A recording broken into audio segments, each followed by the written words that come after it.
Hello everyone, नमस्ते। मेरा नाम है स्नेहा राउत। मैं एक क्लिनिकल न्यूट्रिशनिस्ट हूँ और एक सर्टिफाइड डायबिटीज़ एजुकेटर भी। मैं डॉक्टर पाटकर्स के साथ बहुत लंबे समय से जुड़ी हूँ। तो आज हम बात करने वाले हैं डॉक्टर पाटकर्स के एक प्रोडक्ट के बारे में। तो चलिए देखते हैं कौन सा है ये प्रोडक्ट। तो हम बात करने वाले हैं doctor Patkar's most important product, that is apple cider vinegar with ginger garlic lemon honey. We call it as ACV HRT. Now this is Dr. Patkars most innovative formulation जिससे बहुत सारे पेशेंट्स की लाइफ चेंज हुई है, उनके surgery के खर्चे बच गए हैं and they have rather invested the money in building up there good health. जी, आप सही सुन रहे हो. मैं यहाँ बात कर रही हूँ कुछ पेशेंट्स के बारे में जिन्होंने अपनी कोलेस्ट्रॉल, ब्लड प्रेशर, ब्लॉकेजेस जैसे बीमारी रिवर्स की है. कैसे, ये हम आगे देखते हैं. I was talking about the heart conditions या heart disease. So ये heart conditions जो भी है कार्डियोवैस्कुलर डिजीज जिसे हम बोलते हैं. सो ये नंबर 1 कॉज है डेथ का आज, apart from corona of course. पर एंड 10% ऑफ डेथ इंडिया में या कहीं भी हम लोग बोल सकते हैं कि ये ड्यू टू कार्डियक अरेस्ट होता है. ओके, जो भी हार्ट प्रॉब्लम्स होते हैं उसके कारण. ओके, 2 में से 1 सफर करते हैं हार्ट डिजीज और 4 में से 1 डेफिनेटली मरते हैं. दैट इज वाई इसका रेशियो इतना हाई है. एंड नाउअडेज आप देखोगे, आप सुना भी होगा कि पहले ये डिजीज बहुत 40s and not even 40s, 50s to 60s में होती थी. But now looking into the current scenario, आजकल ये एज बहुत कम हो चुका है. Nearing to at least 25 to 30s में ये डिजीज लोगों को हो रही है. एंड नॉट इवन डिजीज हो रही है, इसके कारण डेथ भी बहुत लोगों में होती है. Moving on, ये क्यों होता है? Quickly we'll understand what happens. So I'm talking about mainly heart blockages because ये हम ज्यादातर heart blockages patients को देते हैं. Okay, so and बहुत सारे disease condition में भी देते हैं, इसका हम लोग आगे देखेंगे. ओके, क्विकली कमिंग बैक, क्या होता है? जैसे हम बोलते हैं कि ना 99% डिजीज जो होती है हमारी पेट से शुरू होती है. ओके, मोस्ट इम्पोर्टेंटली हमारा अगर डाइजेशन अच्छा हो तो हमें कोई भी प्रॉब्लम या कोई भी हेल्थ कंडीशन नहीं होगी. You can avoid everything. Okay, so improper digestion is the root cause, you can say one of the main cause for all the disease apart from lifestyle and all those things. So क्या होता है जब ये खाना digest नहीं होता है तो उसके रेमिनेंट्स रह जाते हैं, उसके पार्टिकल्स रह जाते हैं. जैसे मैंने Apple cider vinegar with mother भी बताते हुए बोला था कि अगर खाना ठीक से डाइजेस्ट नहीं होता है तो वो सड़ने लगता है जिसके वजह से गैस फॉर्म होते हैं. इन द सेम वे अगर खाना ठीक से पचता नहीं है तो इसके जो पार्टिकल्स है वो रहने लग जाते हैं. ओके, जैसे फैट हो गया या कैल्शियम हो गया, तो ये सारी चीजें डाइजेस्ट नहीं होती है तो वो ब्लड में घूमने लगती है. और अगर ये ब्लड में घूमने लग गई तो फिर ये ब्लॉक पैदा करती है. कैसे करती है? 2 चीजों की वजह से. ये ना स्टिकी बन जाती है क्योंकि ये खून में बह रही है ये सारी चीजें, फैट और कैल्शियम वगैरह. तो इसके कारण ये खून को गाढ़ा कर देती है और इसके कारण आपका ब्लड फ्लो स्लो हो जाता है. जैसे नॉर्मल होना चाहिए वैसे नहीं होता है और आपको हो जाता है blood pressure. So again blood pressure हो जाता है. ओके, नेक्स्ट उसमें क्या होता है? ब्लड फ्लो ठीक से नहीं होता है तो इसको हम स्टिकी ब्लड डिजीज बोलते हैं. ये सिर्फ ना ब्लड फ्लो को इफेक्ट करता है. जैसे आप ये इमेज में देखोगे कि ये जो येलोइश पार्ट है वो क्लॉट्स बना के अभी वो फॉर्म हो रहा है क्योंकि इसमें कैल्शियम का डिपोजिशन है, फैट का डिपोजिशन है. ओके, क्यों? क्योंकि खाना ठीक से पचता नहीं है. ओके, खाना नहीं पचेगा तो आपको बाकी सारे हेल्थ प्रॉब्लम होगी. जैसे हम बोलते हैं कि पचेगा नहीं तो बचेगा नहीं. Okay, so your food needs to be digested very well. Okay, तो इसमें ना हम हमेशा ये कर देते हैं, इम्पोर्टेंटली हम कोलेस्ट्रॉल को बैड बुक्स में बना दिया या विलन बना दिया है. पर इनफैक्ट कोलेस्ट्रॉल विलन नहीं होता है. It comes for the rescue. कहीं ना कहीं ये अगर वुंड हो गया है, कहीं जख्म हो रही है या बिगिनिंग है कोई ब्लॉकेजेस का, तो वो आता है रिपेयर करने को।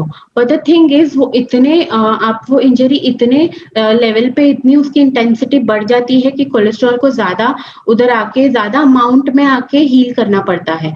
पर इन दैट हीलिंग वो उल्टा हो जाता है एंड आपको सिर्फ फैट या कोलेस्ट्रॉल नहीं डिपॉजिट होता, उसके साथ जो अनडाइजेस्टेड कैल्शियम भी होता है वो भी डिपॉजिट होने लगता है, उसके कारण ये ब्लॉकेजेस बन जाते हैं। Okay, so this is the basic ये कि ब्लॉकेजेस कैसे बनते हैं। थर्डली आपने सुना होगा हर इसमें मैंने इन्फ्लेमेशन के बारे में बोला है, तो इन्फ्लेमेशन इसमें भी बहुत इंपॉर्टेंट रोल प्ले करती है। क्यों? क्योंकि इन्फ्लेमेशन बॉडी में कब होता है, जब बॉडी हील करने लग जाती है। ओके, ये हीलिंग प्रोसेस इतना बॉडी ट्रेमेंडसली करता है कि it goes into inflammation. So this is one again problem जिसे हम एड्रेस करते हैं। ओके, सो अपने HRT, CBHRT, that is apple cider vinegar with ginger garlic lemon Honey, तो ये सारे इंग्रेडिएंट्स है इसमें। Apple cider vinegar most importantly मैं वापस रिपीट करूंगी कि ये डाइजेशन इंप्रूव करता है, आपके बॉडी को एल्कलाइज करता है, आपके बॉडी को डिटॉक्स करता है, मोस्ट इम्पोर्टेंट। सेकेंड, गार्लिक है, आपको सबको पता होगा, बहुत फेमस है कि कच्चा गार्लिक, कच्चा लहसुन खाना चाहिए, दिन में 2 से 3 क्लोव्स उसका खाना चाहिए। ओके, हम खाने में तो खाते हैं पर रॉ फॉर्म में नहीं जाता है, तो ये इसमें हमारे पास रॉ फॉर्म में है, जिसके वजह से उसकी पोटेंसी रहती है। हम खाने में जब उसे कुक करते हैं तो उसके न्यूट्रिएंट्स कहीं ना कहीं वी लूज दोज न्यूट्रिएंट्स, सो उसके कारण ये इफेक्ट करता है। ये जो भी क्लॉट्स बनते हैं, जैसे मैंने बताया, स्टिकी बन जाता है ब्लड और थिक बन जाता है, गाढ़ा बन जाता है, तो उस पे ये काम करता है। ब्लड को नॉर्मल फ्लोइंग, फ्री फ्लोइंग रखता है, जिसके कारण ब्लड प्रेशर के लिए बहुत अच्छा आता है रिजल्ट। जिंजर में हार्ट के मसल्स जो है उसको स्ट्रॉन्ग करने की क्षमता होती है। ये ब्लड फ्लो को नॉर्मल करता है, जो थिक ब्लड हो चुका है उसको फ्री फ्लोइंग बनाता है। लेमन में इतने विटामिन्स और मिनरल्स है कि वो ब्लड वेसल्स को डायलेट करते हैं, जो श्रिंक हो चुके हैं क्लॉट्स के कारण या ब्लॉकेजेस के कारण, उसको नॉर्मल कर देते हैं, हार्ट मसल्स को हेल्दी फंक्शनिंग रखते हैं। ओके, और हनी, मोस्ट इम्पॉर्टेंटली शहद को हम बहुत अच्छे से जानते हैं कि अनुपमान के रूप में उसको जाना जाता है आयुर्वेदिक मेडिसिन में। आपने अगर किसी ने आयुर्वेदिक मेडिसिन ट्राई की होगी तो हमेशा एक माध्यम से वो आयुर्वेदिक मेडिसिन देते हैं, जैसे शहद के माध्यम से, ताकि ये क्यों? क्योंकि ये कैरियर की तरह काम करता है। वो जो भी औषधि देते हैं वो सेलुलर लेवल तक लेके जाता है, सारी ऑर्गन्स तक पहुंचाता है। तो इसीलिए ये पांचों चीजें हैंड इन हैंड काम करती हैं। एंड मोस्ट इम्पोर्टेंटली क्या होता है, ब्लड प्रेशर हो, ब्लड कोलेस्ट्रॉल हो या ब्लड थिनर हो, ये सारे सिंथेटिक जो मेडिसिन होते हैं वो अपना काम करते हैं जैसे उनको बताया गया है। तो उनको समझ में नहीं आता है कि ब्लड अभी पतला हो चुका है तो हमें काम करने की जरूरत नहीं है। But that doesn't happen with natural foods. Natural foods conditional होते हैं, लाइक ये गार्लिक और जिंजर भी है, तो ये खून को पतला करने में या एंटी क्लॉटिंग के प्रॉपर्टी में काम करता है। तो ये कंडीशनल ब्लड थिनर्स है, कंडीशनल एंटी क्लॉटिंग है। कंडीशनल मतलब क्या होता है, जब बॉडी को जरूरत होती है तब वो चीजें करती है। अगर मानो आपको एक जख्म हो गया है, कहीं पे वुंड हो चुका है, तो आपकी बॉडी तुरंत उसको क्लॉट करने की कोशिश करती है ताकि खून ज्यादा बहे नहीं। पर ये मेडिसिन जो होती है वो उनको ये समझ में नहीं आता है। जो एंटी क्लॉटिंग जो ये अपने नेचुरल फूड्स होते हैं वो ये बात समझते हैं, उनको ये पता होता है कि कभी क्या जरूरत है और कभी क्या काम करनी है। So this is the beauty of a natural products which is there in all our products. I hope ये प्रोडक्ट के बारे में सबको समझ में आया है। If any queries, please put it in the chat box. We'll try to address as much as query we can. Okay, next, who can use it? As I started with this कि किसको दे सकते हैं, ये start ही किया था सारे heart problems जो भी है, ब्लॉकेजेस है उनके लिए, या ब्लड प्रेशर है या हार्ट इश्यूज है उनके लिए।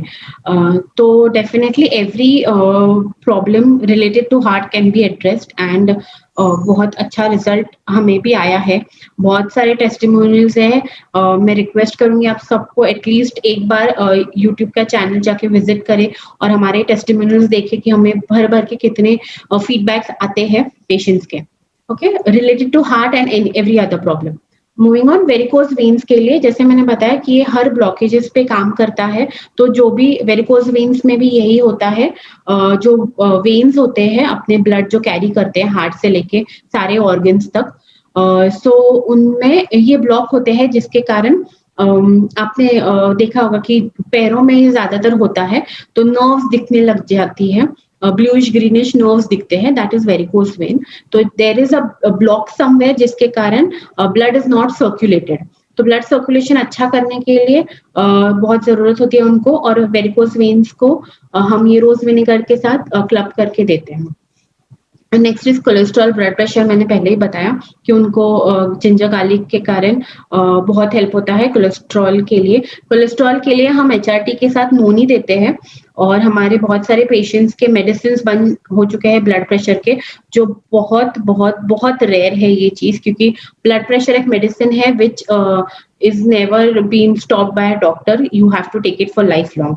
But yes, if you are taking it regularly, religiously, consistently, तो इसके साथ आपका ब्लड प्रेशर के मेडिसिन भी डेफिनेटली बंद हो सकते हैं। So anyone who is having blood pressure problem, HRT के साथ नोनी दिया जा सकता है। Next is paralysis. Paralysis again blockages का है, ब्लड फ्लो ठीक नहीं होता है, जहाँ एक पार्ट बॉडी का या दोनों पूरा बॉडी पैरालाइज्ड होता है, मोबिलिटी नहीं रहती है, तो उनको भी ये कर्क्यूमिन के साथ और बाकी प्रोडक्ट्स के साथ क्लब करके दे सकते हैं, जिसका भी हमें अच्छा रिजल्ट है रिसेंटली। तो उनका लेफ्ट साइड पैरालाइज था एक पेशेंट का, तो उनको एचआरटी के साथ हमने कर्क्यूमिन दिया था एंड बोवाइन कोलेस्ट्रॉम के साथ विद फिजियोथेरेपी। ऑफ कोर्स उनको बहुत अच्छा रिजल्ट आया है, जो मोबिलिटी नहीं थी वो उनका साइड मोबिलाइज होने को हेल्प हुआ है। Next is weight loss. Weight loss के लिए भी हम देते हैं because of stubborn fat around your stomach और other parts of your body, तो ये वो फैट को मोबिलाइज करने को हेल्प करता है, मेल्ट डाउन करने को हेल्प करता है, जो स्टबन फैट रहता है उसको। दैट इज हाउ आपको वेट लॉस में इसको मदद होती है। अस्थमा में एचआरटी के साथ हम बोवाइन कोलेस्ट्रॉम देते हैं because it is again immunity related. So bovine colostrum और अस्थमा है, सो देयर इज ब्लॉकेजेस, क्योंकि म्यूकस जो रहता है वो क्लॉट होने लगता है आपके लंग्स में, तो उसके कारण हम वो भी ब्लॉकेजेस, कोई भी ब्लॉकेजेस अगर हो तो HRT can work there, okay. And in current scenario, koi bhi 25 years of age who's having a hectic lifestyle, who's having a stressful lifestyle and who's having good faulty habits, faulty habits, तो उनको ये definitely हम दे सकते हैं। We suggest Apple cider vinegar with HRT, जो भी heart blockages के लिए है वो। वाई? क्योंकि एचआरटी जो रहता है, एचआरटी जो है उसके कंपोनेंट्स जो है वो सारा ब्लॉकेजेस क्लियर करने में हेल्प करते हैं, दैट इज आपका कचरा निकालने में हेल्प करता है, ओके। तो वो कचरा तो निकल गया बट वो वापस भी तो आ सकता है, तो इसीलिए हम इसके साथ Apple cider vinegar with mother देते हैं। सो ये कचरा जो निकल चुका है वो वापस नहीं होना चाहिए, जो अनडाइजेस्टेड फूड है वो वापस अक्यूमुलेट नहीं होना चाहिए, कैल्शियम डिपॉजिट वापस नहीं होना चाहिए। दैट इज फॉर दैट हम एसीवी मदर और एसीवी एचआरटी का कॉम्बिनेशन देते हैं for heart blockages, so that जो रिजल्ट आया है वो सस्टेनेबल हो, वो रिलैप्स ना हो, okay. So this was all about our HRT.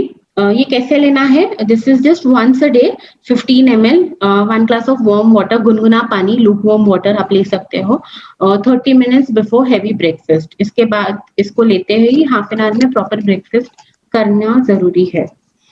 और सीनियर सिटीजन्स या जो लोग बिल्कुल इस विनेगर के लिए नए हैं, वे लोग 5 ml के डोज से स्टार्ट करें, ओके। 5 ml, फिर धीरे धीरे उसे 7.5, 10 एंड देन 15 ml तक लेके जाएं। So this is how you can start the dose. तो आई होप सबको क्लियर है कि कैसे ACV-HRT हमारे बॉडी में काम करता है और कैसे हमें इन सारे इंग्रेडिएंट्स का बेनिफिट हो सकता है एंड क्यों हमें इतने अच्छे रिजल्ट्स आते हैं। सो आप भी इसी अच्छे काम में हमारे साथ जुड़िए। ऐसे लोगों को अगर आप जानते हो तो ये ज़रूर उन तक ये इन्फॉर्मेशन पहुँचाओ। You never know, you might help someone give a better quality of life. Okay then, thank you and take care.